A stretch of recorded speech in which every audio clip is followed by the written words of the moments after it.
Hey everybody, this is Bobby Cool, Daddy Slick Breeze.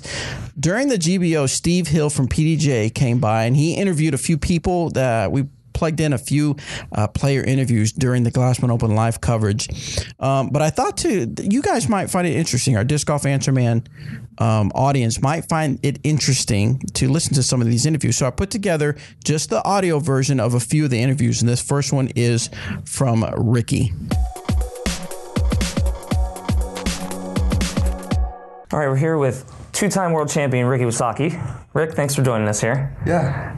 You won your first world championship right here in Emporia. What's it like? Describe the feeling every time you drive back into this town now. Yeah, I think that, I've always, country club is where it all kind of went down the final day. So it's, I always look forward to going out there and playing. And I think, ever since last year when it got rained out, we didn't really get a chance to play country club. So, it's kind of been, I didn't really get to have a competitive round out there. So it's kind of, I guess I'm kind of going to see how it goes because I didn't get to play last year. But it's always a great feeling, with, me winning the first Worlds here and having the family dynamic here. It just feels, it really does feel like home. It's a small town. And, just everyone's so tight-knit and everyone's so welcoming. So I just really feel welcomed here, and it makes me, it translates out on the course. I feel comfortable and I feel like in my comfort zone and can play at a high level. You and Paul Macbeth are arguably the best rivalry in the sport. What's it been like for you over the past few years if you guys have kind of pushed each other? What's the rivalry like from your end of things? Well, I think that in my end, it's when I was rookie, my first couple seasons on tour, he was more he got the better end of me as far as Worlds goes and a lot of the bigger tournaments.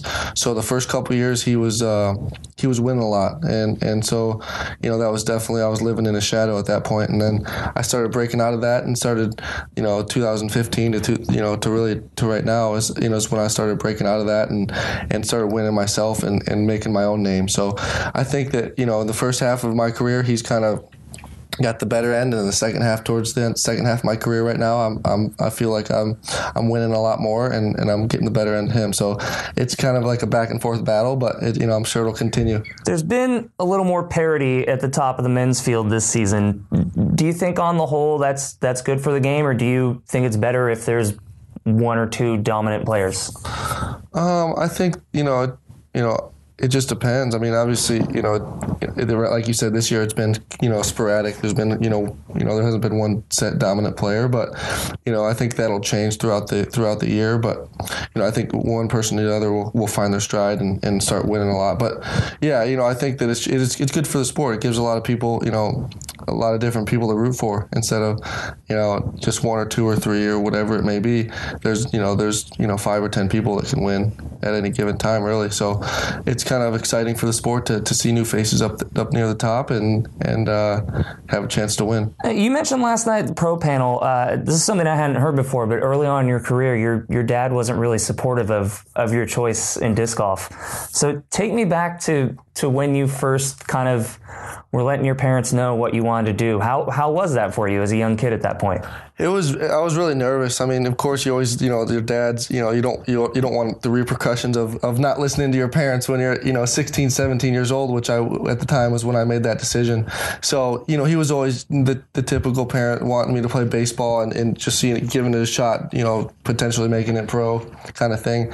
And so he was just pushing me in baseball. And I just wasn't feeling it. I didn't really, with I think just all the politics in baseball, especially, I think that's the most political sport where if you're not the coach's kid or the kid that's popular in school, you're not going to be able to play the good position. So I think that had deterred me a lot.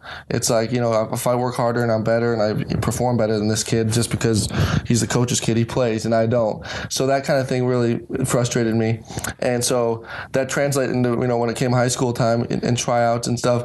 I actually went to tryouts and basically just tanked it on purpose because I didn't want to have to go to baseball practice and get in time with my disc golf. So yeah, I was like striking out in hitting practice and like duffing ground balls I never, I would always get. So it was, that's where it all started. Is I didn't make the team basically on purpose because I wanted to spend more time playing disc golf. And then my dad was really bummed out about that, and he thought he knew kind of something was up, I think, at that point.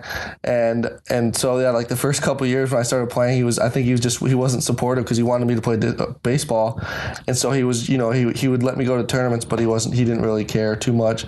And then after a couple of years, it just took me, playing and winning. I come home from a weekend tournament, hey, I won. He's like, oh, great. Of course they're always supportive, but just you could tell they were slowly coming together and really getting excited about my career path. And then eventually, they kind of saw that I was gonna make a career out of it, and now they're supportive. So at first it was kind of like it was a challenge for me to really start succeed in the sport that I wanted to get my parents' approval and shake the fact that he didn't like it. So I think it was a good motivation for me.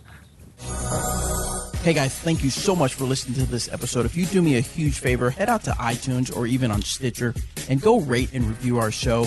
It would really help us out. Thank you so much.